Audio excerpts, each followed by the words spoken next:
بسم اللہ الرحمن الرحیم۔ السلام علیکم۔ جیسے جیسے میں آگے بڑھ رہی تھی مجھے ایک عجیب سی بات کا احساس ہونے لگا۔ ایسا لگ رہا تھا جیسے کوئی مجھے کھینچ کر پیچھے لے جا رہا ہے، کوئی مجھے آگے بڑھنے سے روکنے کی کوشش کر رہا ہے۔ میں پوری طاقت سے دوڑنے لگی۔ ایک خاص حد تک مجھے یہی احساس ہوتا رہا، پھر رفتہ رفتہ ختم ہوتا گیا۔ میں مزید تیزی سے آگے بڑھنے لگی۔ بارش تھم گئی تھی، آسمان پر اکا دکا بادل ہی نظر آ رہے تھے، لیکن اب چاند نے اپنا چہرہ نکال لیا تھا اور اس کی روشنی ساری زمین کو منور کر رہی تھی۔ چاند کی روشنی میں مجھے راستہ واضح نظر آیا تو میری رفتار خود بخود تیز ہو گئی، لیکن ایک جگہ اچانک ہی میں ٹھٹک کر رک گئی۔ میرے سامنے ایک عجیب سا جانور نظر آ رہا تھا۔ سر سے پیر تک بالوں سے بھرا وہ جانور کسی بڑے کتے جتنا تھا۔ چاند کی روشنی میں اس کی تھوتنی اور باہر نکلے ہوئے دانت واضح نظر آ رہے تھے۔ اس کے ساتھ ہی مجھے محسوس ہوا کہ میرے دونوں کندھوں پر کوئی نادیدہ بوجھ پڑ گیا ہے جو بہت بھاری تھا۔ میں اس بوجھ کے اثر سے جھلی جا رہی تھی۔ وہ جانور اب کسی انسان کی مانند کھڑا ہو گیا تھا۔ اس کا خوفناک دھانا کھل گیا تھا اور اس کے نوکیلے دانت باہر نکلے ہوئے صاف نظر آ رہے تھے۔ وہ بے حد خوفناک اور عجیب سے انداز میں غرا کر میری طرف بڑھا اور کسی انسان کی طرح میرے سامنے آ کر رک گیا۔ یکلخت اس کا بالوں بھرا چہرہ بدلا اور مجھے اپنے سامنے وہی بڑھیا فقیرنی کھڑی نظر آئی۔ اس کا باقی جسم اس جانور کا ہی رہا تھا۔ وہ مجھے دیکھ کر بڑے خون خوار انداز میں بولی، بھاگ رہی ہے چھوری، مجھ سے بھاگ رہی ہے۔ اس کی وحشتناک آواز سن کر میرے حواس لب ہونے لگے۔ مجھے لگا میں ایک بار پھر بے ہوش ہو کر گر جاؤں گی، اور جب مجھے ہوش آئے گا تو خود کو اسی بدبودار خیمے میں پاؤں گی جہاں پر مجھ پر ظلم کے پہاڑ توڑے گئے تھے۔ میرے سامنے موجود کٹوری میں پڑے ہوئے چند سکے اور روٹی کے سوکھے ٹکڑے دیکھ کر بڑی ماں بہت خوش ہوئی تھی۔ اسے اس بات سے فرق نہیں پڑتا تھا کہ یہ روٹی کے ٹکڑے کس کے دسترخوان سے آئے ہیں اور یہ سکے کس کی مٹھی سے گرے ہیں۔ اس کے لیے سب سے اہم بات یہی تھی کہ آج کے دن کچھ کمائی ہو گئی تھی، ورنہ تو جب سے میں اس ٹھیے پر بیٹھنے لگی تھی اس کا تو منہ ہمیشہ پھولا ہوا ہی رہتا تھا۔ اس کی وجہ یہ تھی کہ میں باقی سب کی طرح طرح کے ڈائلاگ بول کر بھیک نہیں مانگا کرتی تھی۔ یہ نہیں تھا کہ میں گونگی تھی یا مجھے بولنے میں کوئی مسئلہ ہوتا تھا۔ کبھی وہ وقت بھی تھا جب میں کسی بھی موضوع پر بے تکان بولا کرتی تھی، لیکن بھیک کے لیے ہاتھ پھیلاتے ہوئے گویا میری زبان کٹ جاتی تھی۔ میرا سارا جسم پسینے سے تر بتر ہو جاتا تھا اور حلق سے آواز برآمد ہی نہیں ہوتی تھی۔ اس کے باوجود کچھ لوگ میرے سامنے پڑی ہوئی کٹوری میں کوئی چیز رکھ جاتے تھے اور پھر مجھے ترس بھری نگاہوں سے دیکھتے تو مجھے ایسا لگتا تھا جیسے کسی نے بڑے زور سے میرے جسم پر کوڑا مار دیا ہو۔ میں تڑپ کر رہ جاتی تھی۔ میرا دل چاہتا تھا کہ زور زور سے چیخوں، چلاؤں، لیکن میری ساری چیخیں میرے گلے کے اندر ہی دب جاتی تھیں۔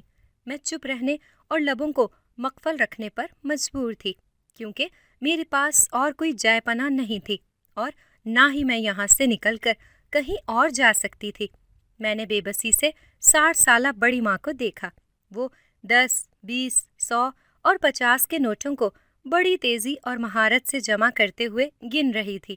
اس کے چہرے پر بے پناہ خوشی اور چمک تھی۔ اچانک ہی وہ ٹھٹکی۔ کٹوری میں موجود 500 کا نوٹ شاید اس کے لیے بالکل غیر متوقع تھا۔ اس نے بے یقینی سے نوٹ کو دیکھا اور پھر مجھے دیکھتے ہوئے بولی، رے چھوری، یہ دیالو کون تھا جو اتنی بھیک دے کر گیا ہے؟ میں نے اداسی سے کہا، مجھے نہیں معلوم۔ بڑھیا غصے میں آ گئی۔ اس نے کہا، نہ تو آنکھیں کہاں تھی تیری، یہ اتنا بڑا نوٹ اور دینے والا تجھے نظر نہیں آیا؟ ایسی بڑی آسامیوں کو تو لاکھوں میں الگ سے پہچانا جا سکتا ہے، تو کیا اندھی تھی؟ میں نے بیزاری سے کہا، بہت سے لوگ وہاں سے گزرتے ہیں، میں ہر کسی کا چہرہ تو نہیں دیکھتی۔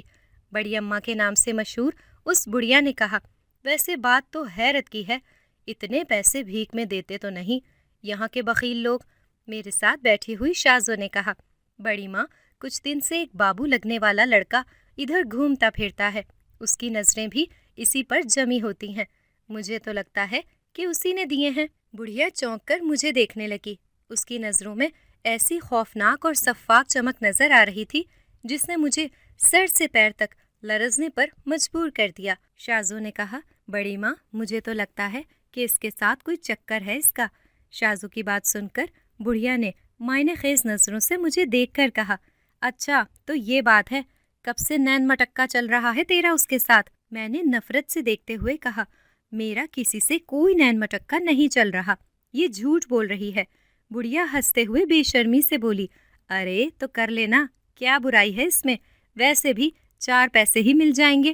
اب وہ تجھے بیاہ کر تو نہیں لے جائے گا، ذرا سی دل پشوری کر کے چھوڑ جائے گا، بس پھر تو ہوگی اور تیری کمائی۔ میں نے تڑپ کر کہا، اللہ سے ڈرو بڑھیا، ایک تو مجھے اپاہج بنا دیا تم لوگوں نے، اب میری عزت کا سودا بھی کرنا چاہتی ہو؟ کیا تمہارے اندر ذرا بھی خوف خدا نہیں ہے؟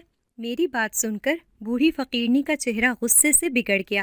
وہ تیزی سے اٹھ کھڑی ہوئی اور میرے قریب پہنچ کر اس نے میرے بال مٹھی میں لیے اور میرے چہرے پر تھپڑوں کی بارش کرتے ہوئے بولی، بہت زیادہ زبان چلتی ہے تیری، جو دل چاہے بکے جا رہی ہے، تیری زبان بند کرنا تو مجھے خوب آتا ہے۔ یہ کہہ کر اس نے لات ماری تو میرے بے ڈھب طریقے سے لٹکتے بازو میں درد کی تیز لہر اٹھی، جس نے مجھے چیخنے پر مجبور کر دیا۔ میں روتے ہوئے اس بازو کو دوسرے ہاتھ سے تھام کر تڑپ رہی تھی، مگر اس سفاک عورت کے چہرے پر رحم کی کوئی رمق نہ نظر آئی۔ بڑھیا نے میرے بالوں کو مٹھی میں جکڑتے ہوئے کہا، اگر یہاں پر زندہ رہنا چاہتی ہے تو اپنی زبان کو بند رکھا کر، ورنہ کاٹ کر پھینک دوں گی، سمجھی؟ میں اپنی سسکیوں کو روکنے کی کوشش کرنے لگی، وہ مجھے زمین پر پٹک کر چلی گئی۔ اس کے پیچھے شازو بھی مجھے طنز اور حقارت سے دیکھ کر باہر نکل گئی۔ خیمے میں اب میں اکیلی تھی اور میرے ساتھ تھی میری تکلیف، درد اور ماضی کی یادیں۔ میں ہمیشہ سے ایسی نہیں تھی، میرا تعلق ایک درمیانے درجے کے خاندان سے تھا، اگرچہ ہم متوسط طبقے کے خاندان سے تھے، لیکن ہمارا طرز زندگی ہمیشہ سے بہت ہی اچھا رہا تھا۔ کبھی میرا بھی ایک بہت ہی خوبصورت گھر ہوتا تھا، جس میں اپنے ماں باپ اور بھیا اور بھابھی کے ساتھ رہتی تھی۔ بھیا کی شادی کے بعد 2 اور خوبصورت اور پیارے سے بچوں کا اضافہ بھی ہو چکا تھا۔ میرے ابو پولیس کے ریٹائرڈ افسر تھے۔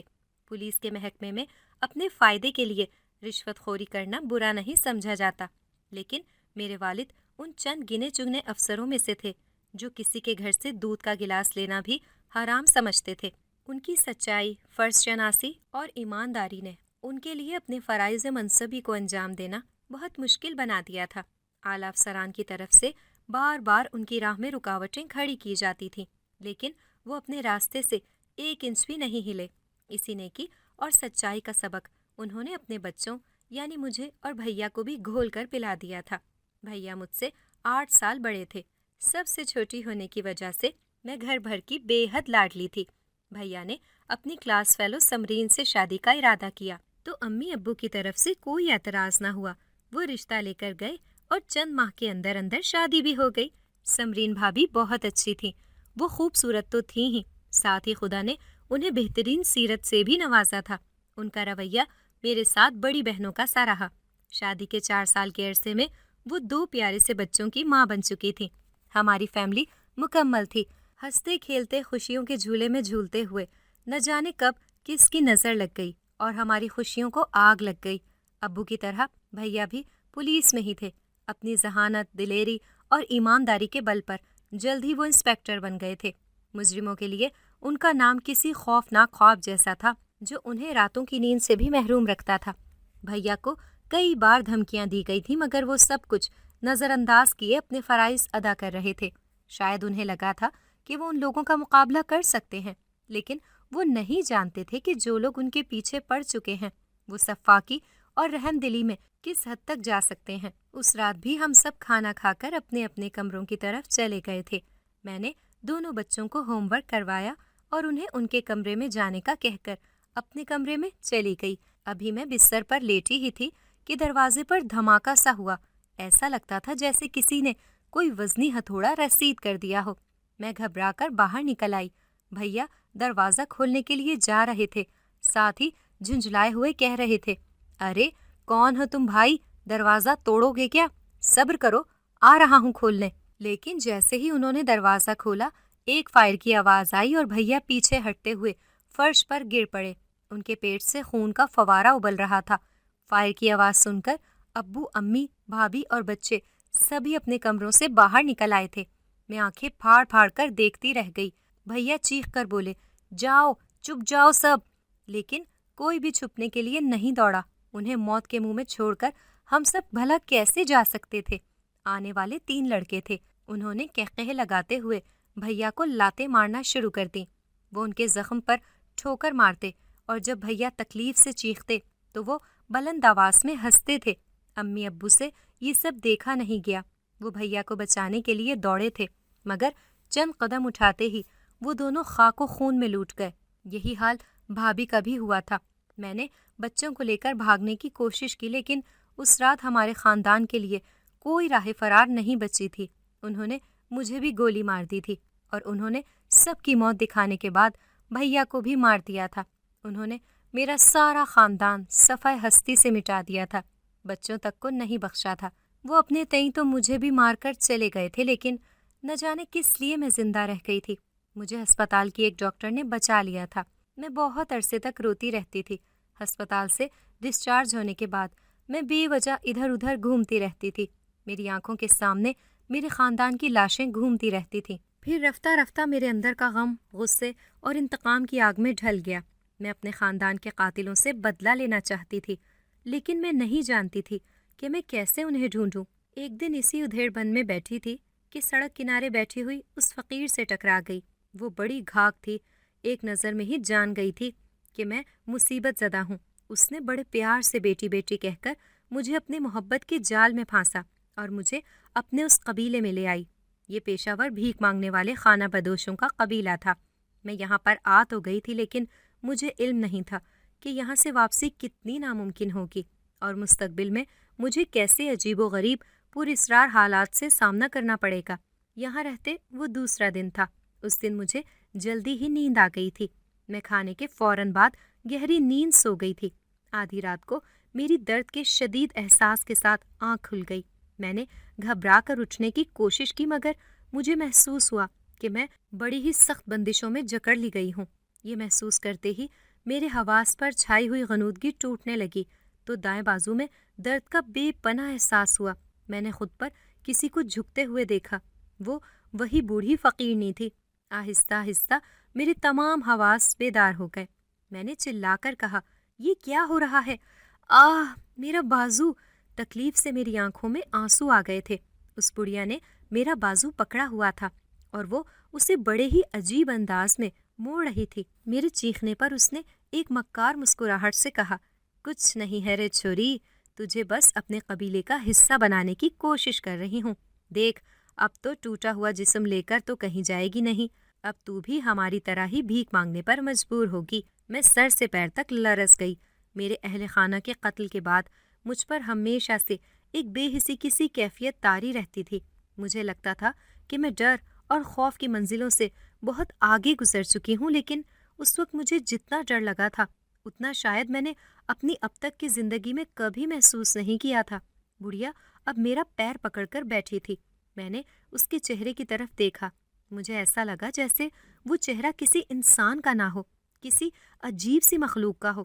اس کے چہرے پر کانوں کے پیچھے سے لمبے اور کانٹوں کی طرح کھڑے بال نظر آ رہے تھے۔ کان تکونی شکل اختیار کر گئے تھے اور منہ کے دہانے سے دانت باہر نکلتے ہوئے دکھائی دے رہے تھے۔ اس نے غیر انسانی آواز میں کہا، بڑے عرصے بعد تو شکنجے میں آئی ہے چیا، اتنی آسانی سے تجھے نہیں چھوڑ سکتی۔ اگرچہ یہ سارا کچھ محض 1.5 منٹ کا قصہ تھا۔ اس کے بعد بڑھیا کی شکل پھر پہلے جیسی ہو گئی تھی، لیکن میں خوف سے بے ہوش ہو گئی تھی، اور جب دوبارہ ہوش آیا تو اگلا دن تو طلوع ہو چکا تھا، لیکن میری زندگی اندھیروں میں کھو چکی تھی۔ ان لوگوں نے میرا دایاں بازو اور بائیں ٹانگ توڑ دیے تھے۔ وہ مجھ سے بھیک منگوانا چاہتے تھے، اسی لیے انہوں نے ایسا کیا تھا۔ وہ مجھے لے کر ایک اور شہر میں پہنچ گئے تھے اور یہاں پر مجھے ریڑھے پر ڈال کر ایک شخص بازار کے راستے پر چھوڑ جاتا تھا۔ ان کے کچھ لوگ دور سے میری نگرانی کرتے رہتے تھے۔ لوگ میرے بے ڈھب اور مڑے توڑے جسم کو دیکھ کر ترس کھا کر میرے کاسے میں پیسے اور دوسری چیزیں رکھ جاتے تھے۔ بڑھیا مجھے روز بھیک مانگنے پر مجبور کرتی تھی، لیکن میں ہونٹ سیے چپ بیٹھی رہتی تھی۔ اس دن جو اس کا روپ دیکھا تھا، اس نے مجھے سخت خوفزدہ کر دیا تھا۔ آج میرے ساتھ ہی تھڑے پر بیٹھنے والی شازوں نے کسی لڑکے کے متعلق بڑھیا کو بتا دیا تھا جس نے شاید رحم کھا کر مجھے زیادہ بھی قطع کر دی تھی، اور اب بڑھیا کی اس گفتگو اور مار نے میرے تن بدن میں آگ لگا دی تھی۔ میں یہاں سے کہیں جا نہیں سکتی تھی کیونکہ ایک تو مجھے ان لوگوں نے اپاہج بنا دیا تھا، دوسرا رات کو میرے صحت مند پیر میں بھی ایک زنجیر ڈال دی جاتی تھی۔ میں اپنی بے بسی پر رو رو کر خدا کو پکار رہی تھی۔ میری سسکیاں سارے خیمے میں گونج رہی تھیں۔ اچانک ہی باہر زوردار آواز سنائی دی۔ یہ بجلی کڑکنے کی آواز تھی۔ آسمان پر بادلوں کے ڈھیر جمع ہو گئے تھے۔ بار بار بجلی کڑک رہی تھی۔ میں خیمے کے ایک پھٹے ہوئے حصے میں نظر آتے بڑے سے سوراخ سے آسمان کو دیکھ رہی تھی۔ میرے لبوں پر یہ دعا مچلی، یا اللہ، یا تو مجھے اپنے پاس بلا لے یا پھر مجھے طاقت اور ہمت دے کہ ظالم کا سر کچل سکوں۔ یہ دعا بالکل ہی غیر ارادی طور پر میرے لبوں پہ آئی تھی، لیکن میں نہیں جانتی تھی کہ اسی وقت اسی جگہ سے کوسوں دور بنی ہوئی جھونپڑی کے دروازے میں بیٹھ کر کوئی اور بھی یہی دعا مانگ رہا تھا۔ وہ شخص ایک سفید لباس میں ملبوس تھا۔ وہ دکھنے میں تو انسانوں جیسا ہی نظر آ رہا تھا، لیکن اس کا انداز اسے کسی اور ہی جہان کی مخلوق بتا رہا تھا۔ بادلوں کی ردا پھٹ گئی اور پانی کی بوندیں زمین پر گرنے لگیں۔ میں خیمے کے اس سوراخ کے عین نیچے تھی، اس لیے بارش کا پانی سیدھا میری ٹوٹی ہوئی ٹانگ پر پڑ رہا تھا۔ میرے جسم میں درد کی تیز لہر اٹھی۔ ایک لمحے کو میں نے محسوس کیا کہ جیسے میری ٹانگ کٹ کر میرے جسم سے علیحدہ ہو رہی ہے۔ میں تکلیف کی شدت سے نیم بے ہوش سی ہو گئی تھی۔ اسی نیم بے ہوشی کی کیفیت میں مجھے محسوس ہوا کہ کوئی کہہ رہا ہے، وہ تمہارا انتظار کر رہا ہے ادینہ، وہ تمہیں ڈھونڈ رہا ہے، جاؤ اس کے ساتھ مل کر شیطانوں اور ظالموں کے خلاف لڑو۔ جب تم دونوں کی قوت یکجا ہوگی تو ایک ظالم کے وجود کے مٹنے کا عمل شروع ہو جائے گا۔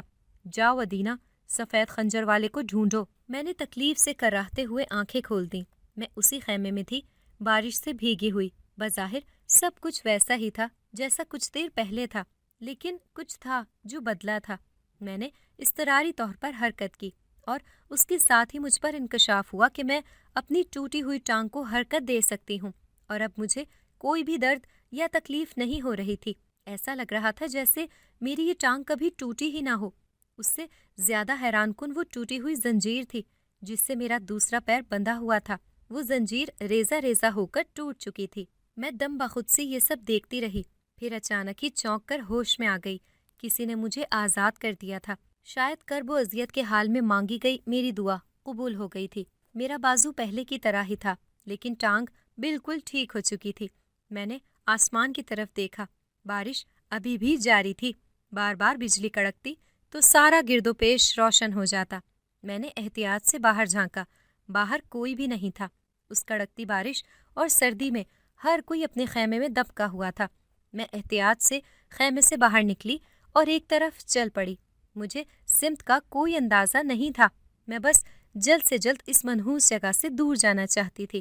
جیسے جیسے میں آگے بڑھ رہی تھی، مجھے ایک عجیب سی بات کا احساس ہونے لگا۔ ایسا لگ رہا تھا جیسے کوئی مجھے کھینچ کر پیچھے لے جا رہا ہے، کوئی مجھے آگے بڑھنے سے روکنے کی کوشش کر رہا ہے۔ میں پوری طاقت سے دوڑنے لگی۔ ایک خاص حد تک مجھے یہی احساس ہوتا رہا، پھر رفتہ رفتہ ختم ہوتا گیا۔ میں مزید تیزی سے آگے بڑھنے لگی۔ بارش تھم گئی تھی۔ آسمان پر اکا دکا بادل ہی نظر آ رہے تھے، لیکن اب چاند نے اپنا چہرہ نکال لیا تھا اور اس کی روشنی ساری زمین کو منور کر رہی تھی۔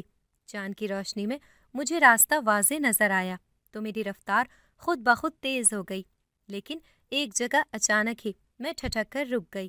میرے سامنے ایک عجیب سا جانور نظر آ رہا تھا۔ سر سے پیر تک بالوں سے بھرا ہوا وہ جانور کسی بڑے کتے جتنا تھا۔ چاند کی روشنی میں اس کی تھوتنی اور باہر نکلے ہوئے دانت واضح نظر آ رہے تھے۔ اس کے ساتھ ہی مجھے محسوس ہوا کہ میرے دونوں کندھوں پر کوئی نادیدہ بوجھ پڑ گیا ہے جو بہت بھاری تھا۔ میں اس بوجھ کے اثر سے جھلی جا رہی تھی۔ وہ جانور اب کسی انسان کی مانند کھڑا ہو گیا تھا۔ اس کا خوفناک دہانہ کھل گیا تھا اور اس کے نوکیلے دانت باہر نکلے ہوئے صاف نظر آ رہے تھے۔ وہ بے حد خوفناک اور عجیب سے انداز میں غرا کر میری طرف بڑھا اور کسی انسان کی طرح میرے سامنے آ کر رک گیا۔ یکلخت اس کا بالوں بھرا چہرہ بدلا اور مجھے اپنے سامنے وہی بڑھیا فقیرنی کھڑی نظر آئی۔ اس کا باقی جسم اس جانور کا ہی رہا تھا۔ وہ مجھے دیکھ کر بڑے خونخوار انداز میں بولی، بھاگ رہی ہے رے چھوری، مجھ سے بھاگ رہی ہے۔ اس کی وحشتناک آواز سن کر میرے حواس لب ہونے لگے۔ مجھے لگا میں ایک بار پھر بے ہوش ہو کر گر جاؤں گی، اور جب مجھے ہوش آئے گا تو خود کو اسی بدبودار خیمے میں پاؤں گی جہاں پر مجھ پر ظلم کے پہاڑ توڑے گئے تھے۔ اس سوچ نے میری مدافعانہ قوت کو بیدار کر دیا۔ میں نے اپنی پوری طاقت سے چلاتے ہوئے اس کے پیٹ میں لات مار دی۔ مجھے اس وقت حیرت ہوئی جب وہ لڑکتی ہوئی ایک طرف جا پڑی۔ اس نے دوبارہ سر اٹھا کر دیکھا تو چاند کی روشنی میں مجھے اس کے چہرے سے خون بہتا نظر آیا۔ شاید اسے گرنے سے کوئی چوٹ آ گئی تھی۔ اس نے غراتے ہوئے مجھے خون خوار نگاہوں سے دیکھا اور لپک کر مجھ پر حملہ کرنے کے لیے آگے بڑھنے لگی۔ تبھی آسمان پر زور سے بجلی کڑکی۔ میں نے ایک سفید سی لکیر کو اپنے اور اس کے درمیان حائل ہوتے دیکھا۔ وہ ٹھٹک کر رک گئی، پھر اچانک ہی عجیب سی آواز میں چلاتے ہوئے ایک طرف بھاگ کھڑی ہوئی۔ میرا دل ابھی بھی خوف سے دھڑک رہا تھا۔ چند لمحے بعد میں نے خود کو سنبھالا اور تیزی سے دوبارہ اسی راستے پر گامزن ہو گئی جس پر جا رہی تھی۔ اگر یہ کہوں تو غلط نہ ہوگا کہ اس وقت میری سوچنے سمجھنے کی ساری صلاحیتیں بالکل جام ہو چکی تھیں۔ اس وقت جس طرف بھی منہ اٹھا تھا میں چل پڑی تھی۔ چلتے چلتے پیر دکھنے لگے تو ایک درخت کے نیچے بیٹھ گئی۔ تھکی ہوئی تو تھی ہی، ذرا سا کمر ٹکانے سے ہی نیند آ گئی۔ دوبارہ آنکھ کھلی تو سورج سر پر آ چکا تھا۔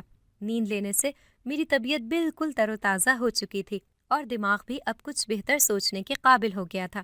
میں نے رات والے واقعات کے بارے میں سوچنا شروع کر دیا۔ گو کہ میری ٹانگ بالکل ٹھیک ہو چکی تھی، لیکن میرا بازو ابھی بھی ویسا ہی تھا۔ لیکن اس سے بھی پہلے جو اہم بات تھی وہ وہی پر اسرار آواز تھی جو میں نے نیم غنودگی میں سنی تھی۔ وہ آواز نہ جانے کس کی تھی، لیکن اس نے مجھے کسی سفید خنجر والے کو ڈھونڈنے کو کہا تھا، اور یہ سفید خنجر والا کون تھا اور کہاں تھا اس بات کا مجھے کچھ علم نہیں تھا۔ میں ایک بار پھر انجان راستے اور نامعلوم منزل کی طرف روانہ ہو گئی۔ دن پھر ڈھل گیا تھا۔ میں شہر کی حدود سے بہت دور آ چکی تھی۔ میں نے کل رات سے کچھ نہیں کھایا تھا۔ اب بھوک سے پیٹ میں مروڑ اٹھ رہے تھے، لیکن میرے پاس کچھ نہیں تھا جو کوئی کھانے پینے کی چیز لے سکتی۔ چند لمحے کے لیے میرے دل میں یہ خیال بھی آیا تھا کہ کسی سے کھانے کے لیے کچھ مانگ لوں، لیکن پھر فوراً ہی میں نے اپنے خیال کو رد کر دیا۔ اگر بھیک ہی مانگنا تھی تو وہ فقیروں کی بستی کیا بری تھی؟ میرا سر بے ساختہ نفی میں ہل گیا۔ نہیں، میں بھکاری نہیں تھی جو بھیک مانگتی۔ میں نے بھوک سہتے ہوئے اپنا سفر جاری رکھا۔ ابھی سورج غروب ہونے میں آدھا گھنٹہ تھا جب اچانک ہی میری ہمت جواب دے گئی۔ یہ ایک ویران سا علاقہ تھا۔ ہر طرف جھاڑ جھنکاڑ ہی اگے ہوئے نظر آ رہے تھے۔ سامنے ہی ایک چھوٹی سی جھونپڑی نظر آ رہی تھی جس کے سامنے ایک شخص سر گھٹنوں میں دیے بیٹھا تھا۔ پتہ نہیں کیوں مجھے ایسا لگا جیسے یہی جھونپڑی میری منزل ہو۔ میں تھک کر اس شخص سے تھوڑے سے فاصلے پر بیٹھ گئی۔ میری آنکھیں تھکن سے بند ہو رہی تھیں۔ اس شخص نے اچانک ہی چونک کر سر اٹھایا اور میری طرف دیکھنے لگا۔ اس نے مجھے زمین پر بے ہوش پڑے ہوئے دیکھا تو وہ میرے قریب آ گیا۔ اس نے مجھے سیدھا کرنے کی کوشش کی تو میرے چہرے سے چادر کا پلو ہٹ گیا۔ میرے چہرے کی دائیں سائڈ اس کے سامنے ہو گئی۔ وہ کچھ دیکھتے ہوئے بری طرح چونکا اور فوراً ہی مجھے اپنے بازوؤں میں اٹھا کر جھونپڑی کے اندر لے گیا۔ اس کے چہرے پر عجیب سی خوشی کی چمک تھی، جیسے اسے کوئی نایاب خزانہ یا کوئی غیر متوقع دولت مل گئی ہو۔ مجھے جب ہوش آیا تو میں نے خود کو اسی جھونپڑی میں دیکھا۔ جھونپڑی میں مدھم سی روشنی ہو رہی تھی جو نہ جانے کس چیز کی تھی۔ میں ایک کونے میں بچھی ہوئی دری پر لیٹی ہوئی تھی اور کچھ دور دروازے کے پاس ہی ایک شخص بیٹھا ہوا تھا۔ میرے اوپر ایک چادر سی پڑی تھی۔ میں نے اسے ہٹاتے ہوئے اٹھتے ہوئے پوچھا، میں کہاں پر ہوں؟ اس شخص نے مجھے دیکھا تو اس کے چہرے پر ایک نرم سی مسکراہٹ نظر آئی۔ اس نے کہا، گھبراؤ مت، تم محفوظ ہو۔ میں نے ناسمجھی سے اسے دیکھا، پھر پوچھا، تم کون ہو؟ اس نے کہا، میرا نام یعقوب ہے، میں اسی جھونپڑی میں رہتا ہوں، کیا تمہیں کچھ کھانے کو چاہیے؟ میں نے کہا، ہاں، میں نے 2 دن سے کچھ نہیں کھایا۔ میری بات سن کر اس نے سر ہلاتے ہوئے کہا، باہر پانی رکھا ہے، تم ہاتھ منہ دھو کر آؤ، میں دسترخوان لگاتا ہوں۔ میں اٹھ کر باہر جانے لگی۔ جھونپڑی کے دروازے سے ٹوٹا ہوا بازو ٹکرایا تو ہونٹوں سے بے ساختہ ایک سسکی نکلی۔ اس نے غور سے مجھے دیکھا لیکن کچھ کہا نہیں۔ میں نے باہر نکل کر ہاتھ منہ دھویا اور دوبارہ اندر آ گئی۔ اندر قدم رکھتے ہی میری ناک سے اشتہا انگیز خوشبوئیں ٹکرائیں۔ یہ دیکھ کر میں حیران رہ گئی کہ جھونپڑی میں ایک تخت نما چوکی پڑی ہوئی تھی جس پر چاندی کے تشت رکھے تھے۔ جن سے اشتہا انگیز خوشبوئیں اٹھ رہی تھیں۔ مجھے تعجب ہوا تھا، کچھ دیر پہلے تو یہاں پر کچھ بھی نہیں تھا، اب یہ انواع اقسام کے کھانے کہاں سے آئے؟ لیکن ابھی میں پوچھ ہی نہ پائی تھی کہ اس نے کہا، آؤ بیٹی کھانا کھا لو، پھر ہم نے سفر پر نکلنا ہے۔ سفر کا نام سنتے ہی میرا کلیجہ منہ کو آ گیا۔ اتنا سفر کیا تھا کہ اب بس آرام کرنا چاہتی تھی۔ میں نے کراہ کر کہا، لیکن میں بہت تھک گئی ہوں۔ اس نے کہا، فکر مت کرو، یہ سفر تمہارے لیے زیادہ طویل نہیں ہوگا۔ میں چپ چاپ دسترخوان پر بیٹھ گئی۔ کھانے کے لیے میں نے بایاں ہاتھ آگے بڑھایا تو اس شخص نے کہا، ٹھہرو بیٹی۔ میں رک کر اسے دیکھنے لگی۔ وہ اٹھ کر میری طرف آیا اور اس نے میرا ٹوٹا ہوا بازو پکڑ لیا۔ درد سے میرے حلق سے گھٹی گھٹی سی چیخ نکل گئی۔ اس نے میرے بازو کو سیدھا کیا اور پھر اس پر ہاتھ پھیرا۔ یکلخت سارا درد تھم گیا، ایسے لگ رہا تھا جیسے کبھی ہوا ہی نہ ہو۔ اس نے میرا بازو چھوڑا تو ایسے لگ رہا تھا جیسے وہ کبھی ٹوٹا ہی نہ ہو۔ میں دم بخود سی اسے دیکھنے لگی۔ اس نے دوسری طرف بیٹھتے ہوئے کہا، اب تم کھا سکتی ہو۔ میں نے اس سے پوچھا، آپ کون ہیں؟ آپ نے اسے پل بھر میں کیسے ٹھیک کیا؟ اس نے مسکراتے ہوئے کہا، تمہیں تھوڑی دیر میں ہی سب پتہ چل جائے گا۔ ابھی تم سکون سے کھانا کھاؤ، اس کے بعد ہمیں جس جگہ جانا ہے وہاں پر تمہیں اپنے ہر سوال کا جواب مل جائے گا۔ میں خاموش ہو کر کھانا کھانے لگی، جو بہت لذیذ تھا۔ میں نے ایسا ذائقے دار کھانا کبھی نہیں کھایا تھا۔ کھانا کھانے کے بعد میں نے باہر جا کر ہاتھ دھوئے۔ جب اندر آئی تو سارا دسترخوان سمیٹا جا چکا تھا، کوئی برتن بھی ادھر ادھر نظر نہیں آ رہا تھا۔ یہ سب کچھ بے حد عجیب تھا۔ مجھے اب اس بوڑھے سے ڈر لگنے لگا تھا۔ حالانکہ میری زندگی اتنے اتفاقات و حادثات سے گزری تھی کہ اب میرے لیے کچھ بھی غیر متوقع نہیں ہونا چاہیے تھا۔ میں سوالیہ نظروں سے اسے دیکھنے لگی تو اس نے اپنا ہاتھ بڑھا کر کہا، بیٹی میرا ہاتھ تھام لو، ہم نے اب یہاں سے نکلنا ہے۔ اچانک ہی وہ بہت جلدی میں نظر آنے لگے، جیسے کسی کے آنے کا ڈر ہو اور وہ اس سے پہلے نکل جانا چاہتے ہوں۔ میں نے گمسم سی نظروں سے انہیں دیکھتے ہوئے ان کا ہاتھ تھام لیا۔ انہوں نے مجھے آنکھیں بند کرنے کا کہا۔ میں نے چپ چاپ ان کے کہے پر عمل کیا، کیونکہ میں نے اب خود کو وقت کے دھارے پر چھوڑ دینے کا فیصلہ کر لیا تھا۔ آنکھیں بند کرتے ہی میرے قدموں تلے سے زمین نکل گئی۔ میں نے محسوس کیا کہ میں ہوا کے سنگ اڑ رہی ہوں، لیکن یہ کیفیت محض چند لمحے کے لیے ہی رہی ہوگی۔ اس کے بعد میرے قدموں نے دوبارہ زمین کی سختی کو محسوس کیا تو میں نے سکون کی سانس لی۔ بوڑھے نے کہا، اب تم آنکھیں کھول سکتی ہو۔ میں نے آنکھیں کھول لیں۔ میرا سر چکرا رہا تھا، ذرا حواس بجا ہوئے تو سامنے دیکھ کر ہکا بکا رہ گئی۔ یہ ایک ندی کا کنارہ تھا، آس پاس خوبصورت پھول اپنی بہار دکھلا رہے تھے اور انہی پھولوں کے قریب ایک نوجوان کا مجسمہ تھا جو پتھر کا تھا۔ میں نے تعجب سے پوچھا، یہ آپ مجھے کس جگہ لے کر آئے ہیں اور یہ مجسمہ کس کا ہے؟ انہوں نے دکھی نظروں سے مجھے دیکھتے ہوئے کہا، بیٹی یہ کوئی مجسمہ نہیں ہے، یہ ہمارے سردار کا بیٹا ہے جو ایک منحوس جادو کے زیر اثر پتھر کا بن چکا ہے۔ کیا؟ سردار کا بیٹا اور پتھر کا مجسمہ؟ یہ آپ کیا کہہ رہے ہیں؟ مجھے تو کچھ سمجھ نہیں آ رہی۔ آخر آپ کہنا کیا چاہتے ہیں؟ کیا کوئی انسان پتھر کا بھی ہو سکتا ہے؟ مجھے ان کی بات پر بالکل بھی یقین نہیں ہو رہا تھا۔ آخر ایسا کہاں ہوتا ہے؟ ہاں، فلموں اور کہانیوں میں تو یہ ممکن ہے، اصل زندگی میں تو ہرگز نہیں ہو سکتا یہ سب۔ میری بات سن کر بوڑھے آدمی نے کہا، بیٹی ہم تمہیں بتاتے ہیں سب کچھ۔ یہ سچ ہے کہ انسان پتھر کے نہیں ہوا کرتے، لیکن ہم انسان نہیں ہیں۔ میں ایک جن ہوں اور یہ پتھر بنا نوجوان بھی در حقیقت ایک جن زادہ ہی ہے۔ اس کی بات سن کر میں پھٹی پھٹی آنکھوں سے اسے دیکھتی رہ گئی۔ میری ریڑھ کی ہڈی میں خوف کی ایک سرد لہر دوڑ گئی۔ مجھے ڈر لگنے لگا تھا، لیکن وہ بھی میرے اس خوف کو بھانپ چکا تھا۔ اس نے نرمی سے کہا، بیٹی تمہیں ڈرنے کی بالکل بھی ضرورت نہیں، ہم لوگ تمہیں کوئی نقصان نہیں پہنچائیں گے۔ میں تمہیں ساری بات شروع سے بتاتا ہوں۔ وہ یہ کہہ کر چند لمحے تک کچھ خاموش رہا، پھر بتانے لگا، میرا نام اقلیم جن ہے، میں اپنے مرحوم سردار کا خاص ملازم ہوں۔ ہمارے سردار ایک بہت ہی رحم دل اور نیک جن زادے تھے۔ ان کے ہوتے ہوئے ہمارے قبیلے میں محبت اور امن کا دور دورہ تھا۔ ہم سب بے حد امن اور خوشی سے اپنی زندگی گزار رہے تھے، لیکن ایک دن ہمارے سردار اپنے گھر سے نکلے تو ایسے حال میں واپس آئے کہ وہ سخت زخمی تھے۔ دراصل ان کا سامنا اپنے قبیلے کی حدود سے باہر ایک جادوگرنی سے ہوا تھا۔ وہ کالا جادو کرتی تھی۔ سردار نے اس کو اس کام سے منع کیا تو اس نے سردار سے لڑنا شروع کر دیا۔ سردار کا ہونہار بیٹا آصف بھی اس وقت اس کے ساتھ تھا۔ وہ بھی اس جادو کی لپیٹ میں آ کر پتھر کا بن چکا تھا۔ سردار زیادہ دیر زندہ نہیں رہ سکا۔ اس کے بعد ہم لوگ اس کے بیٹے پر سے اس جادو کا اثر ختم کرنے کی کوشش کرتے رہے، لیکن یہ ممکن نہیں ہو سکا کیونکہ یہ جادو کوئی معمولی جادو نہیں تھا۔ یہ بہت قدیم شیطانی جادو تھا اور یہ آصف پر سے تبھی ختم ہو سکتا تھا جب ایک خاص مہینے کی چاند کی 14ویں رات کو پیدا ہونے والا کوئی انسان اس پر اپنی مرضی سے اپنا خون بہاتا۔ بہت ڈھونڈنے کے بعد ہمیں تمہارا پتہ ملا، لیکن ہم اس جادوگرنی کے قائم کردہ حصار میں نہیں جا سکتے تھے۔ اسے تمہارے متعلق اس بات کا علم نہیں تھا کہ تمہارے ذریعے اس کا جادو ٹوٹ بھی سکتا ہے، ورنہ وہ تمہیں کسی صورت زندہ نہ چھوڑتی۔ پھر قدرت نے تمہاری مدد کی اور تم اس کے حصار سے باہر نکل آئیں۔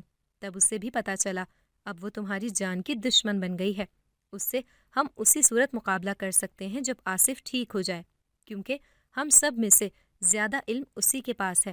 وہی جانتا ہے کہ ایسا جادو کرنے والے کو کس طرح ختم کیا جا سکتا ہے۔ میں تم سے التجا کرتا ہوں کہ ہمیں ہمارے سردار کو واپس لانے میں مدد کرو۔ میں خاموشی سے اس کی باتیں سنتی رہی۔ وہ چپ ہوا تو میں نے اس مجسمے کو غور سے دیکھا۔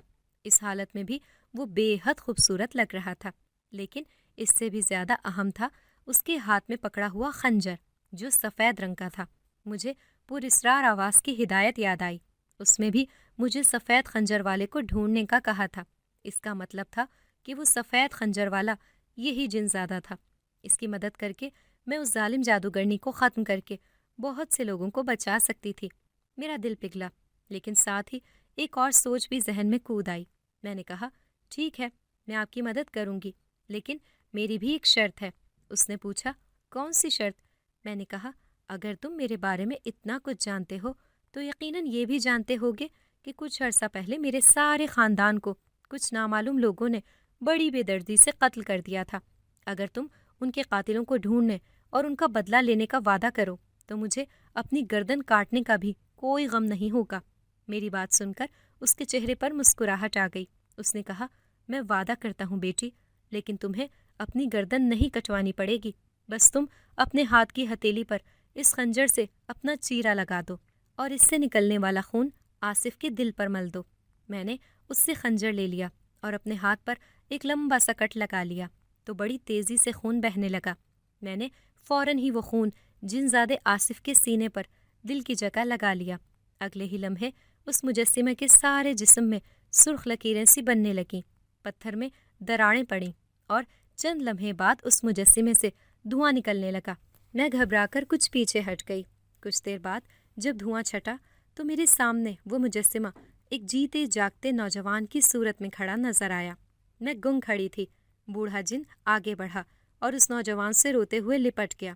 کچھ دیر بعد وہ اس سے الگ ہوا اور کسی اجنبی زبان میں اونچا بولنے لگا۔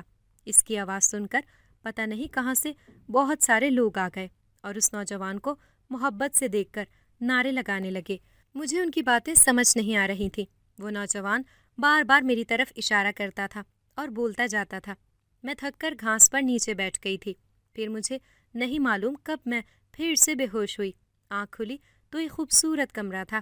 میں اٹھ کر بیٹھ گئی۔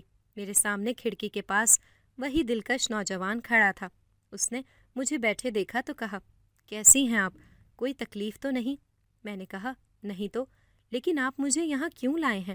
اس نے کہا، اقلیم بابا نے مجھے سب کچھ بتا دیا ہے۔ میں آپ کا بے حد شکر گزار ہوں۔ آپ کی وجہ سے ہی مجھے اس پتھریلی قید سے رہائی ملی۔ مجھے اقلیم بابا نے آپ کے بارے میں سب کچھ بتا دیا ہے۔ انہوں نے آپ سے جو وعدہ کیا ہے اسے پورا کرنا اب میری ذمہ داری ہے، لیکن ابھی ہمیں ایک اور مسئلہ درپیش ہے۔ میں نے پوچھا، کون سا مسئلہ؟ اس نے کہا، دراصل میں پہلے اس جادوگرنی کو ختم کرنا چاہتا ہوں۔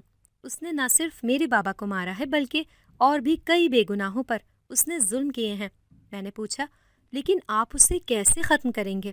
وہ پریشانی سے ٹہلتے ہوئے بولا، ہم صرف ایک صورت میں اسے ختم کر سکتے ہیں۔ ہمارے ایک بہت پرانے عالم ہیں جو بے حد ضعیف اور بوڑھے ہو چکے ہیں۔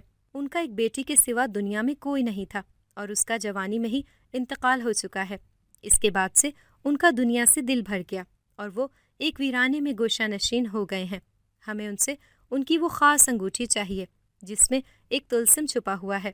ہمیں بس وہ انگوٹھی ہی چاہیے اور اسی کے ذریعے ہم اس جادوگرنی کو ختم کر سکتے ہیں، کیونکہ آج تک کوئی ایسا جادوگر پیدا نہیں ہوا جو اس انگوٹھی کے طلسم کا مقابلہ کر سکے. میں نے اس سے کہا تو پھر ہمیں فوراً ہی اس کے پاس چلنا ہوگا.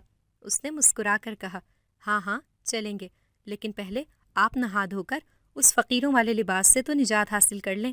اس کی بات پر مجھے اپنا حلیہ یاد آیا تو میں خجل سی ہو گئی. اس نے تالی بجائی تو 2 کم عمر لڑکیاں نہ جانے کہاں سے آ گئیں. اس نے انہیں حکم دیتے ہوئے کہا انہیں حمام میں لے جاؤ اور ان کے لیے خوبصورت لباس کا انتظام کرو. وہ دونوں مجھے لے کر اندر چلی آئیں جہاں بڑا سا حمام بنا ہوا تھا. میں نے غسل کر لیا تو انہوں نے مجھے ایک خوبصورت لباس پہنا دیا. اس کے بعد ایک بڑے سے آئینے کے سامنے کھڑے ہو کر میں نے اپنا جائزہ لیا تو میں خود کو پہچان ہی نہ سکی. خوبصورت تو میں ہمیشہ سے تھی، لیکن اس لباس میں تو میں کسی شہزادی جیسی معلوم ہو رہی تھی. میں باہر آ گئی. آصف کسی گہری سوچ میں گم اپنے تخت پر بیٹھا ہوا تھا. مجھے دیکھ کر چونک گیا اور یکٹک مبہوت سا ہو کر مجھے دیکھتا رہا. اس کی آنکھوں میں کچھ انوکھے رنگ نظر آ رہے تھے. میرا دل بھی بڑی تیزی سے دھڑکنے لگا. شاید اندر ہی اندر مجھے بھی اس سے محبت ہو گئی تھی. کچھ دیر تک وہ یوں ہی گمسم رہنے کے بعد میرے بلانے پر چونک کر کہنے لگا میرا خیال ہے ہمیں زیادہ دیر نہیں کرنا چاہیے اب. میں نے بھی اس سے اتفاق کرتے ہوئے اس بات میں سر ہلا دیا. اس نے میرا ہاتھ تھام لیا اور مجھے آنکھیں بند کرنے کا کہا. چند لمحے بعد ہم ایک جنگل نما جگہ کے سامنے تھے. آصف نے کہا ان کی قیام گاہ تک یہی راستہ جاتا ہے، لیکن ہمیں بہت محتاط رہنا پڑے گا. ہو سکتا ہے اس جادوگرنی کو اس بارے میں معلوم ہو چکا ہو، اس لیے تم اسے پہن لو، اس سے وہ تمہیں کوئی نقصان نہیں پہنچا پائے گی. یہ کہہ کر اس نے مجھے ایک لاکٹ دیا. میں نے وہ پہن لیا. اس کی بات درست تھی، کیونکہ جیسے ہی ہم کچھ آگے بڑھے ایک عجیب سا جانور سامنے کھڑا نظر آیا. ہمیں دیکھتے ہی وہ غراتے ہوئے ہم پر حملہ آور ہوا، لیکن جیسے ہی وہ قریب آیا آصف نے اپنا چمکتا ہوا خنجر اس کے پیٹ میں گھونپ دیا. وہ بڑے دردناک انداز میں چلاتے ہوئے غائب ہو گیا. ہم دونوں مزید آگے بڑھنے لگے تو سامنے آگ ہی آگ نظر آئی جس نے راستہ روکا ہوا تھا. آصف ٹھٹک کر رک گیا. میں نے غور سے اس آگ کو دیکھا تو یہ انکشاف ہوا کہ سبز درخت اس کے اندر بھی اسی طرح سرسبز کھڑے ہیں. یہ جان کر میں نے آصف سے کہا آصف یہ آگ نہیں صرف آگ کا دکھاوا ہے، سراب ہے جو ہمیں روکنے کے لیے بنایا گیا ہے. آصف نے مجھے تعریفی نگاہوں سے دیکھا اور ہم بے جھجھک اس آگ کے درمیان سے گزر گئے. آخرکار ہمیں بوڑھے جن کی رہائش گاہ مل ہی گئی. اس کا نام سموار تھا. سموار پہلے تو آصف کو وہ انگوٹھی دینے کے لیے تیار ہی نہیں تھا، لیکن جب میں نے اسے اپنی کہانی سنائی اور جادوگرنی کے ظلم کا بتایا تو اس نے انگوٹھی ہمارے حوالے کر دی. جنگل سے باہر آ کر آصف نے انگوٹھی کو تھام کر کچھ پڑھا تو گرد کا ایک طوفان اٹھا اور اسی طوفان میں وہ جادوگرنی بھی اڑتی ہوئی آصف کے سامنے آ گری. اس کی طاقتیں سلب ہو چکی تھیں. کوئی چارہ نہ پا کر وہ رو رو کر معافیا مانگ رہی تھی، لیکن آصف نے انگوٹھی کا رخ اس کی طرف کرتے ہوئے کچھ پڑھا تو انگوٹھی سے نکلنے والی سبز روشنی اس کے جسم کو پانی کی طرح پگھلانے لگی اور صرف چند لمحے کے بعد وہ مکمل طور پر فنا ہو چکی تھی. اس کے بعد آصف نے اپنا وعدہ نبھاتے ہوئے میرے گھر والوں کے سبھی قاتلوں کو چن چن کر بدلا لیا.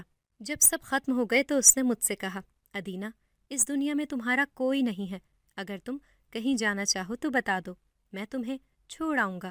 لیکن اس سے پہلے یہ ضرور کہنا چاہوں گا کہ میں تم سے محبت کرتا ہوں، اور اگر تم زندگی بھر کے لیے میرا ساتھ دو تو یہ میری خوش نصیبی ہوگی.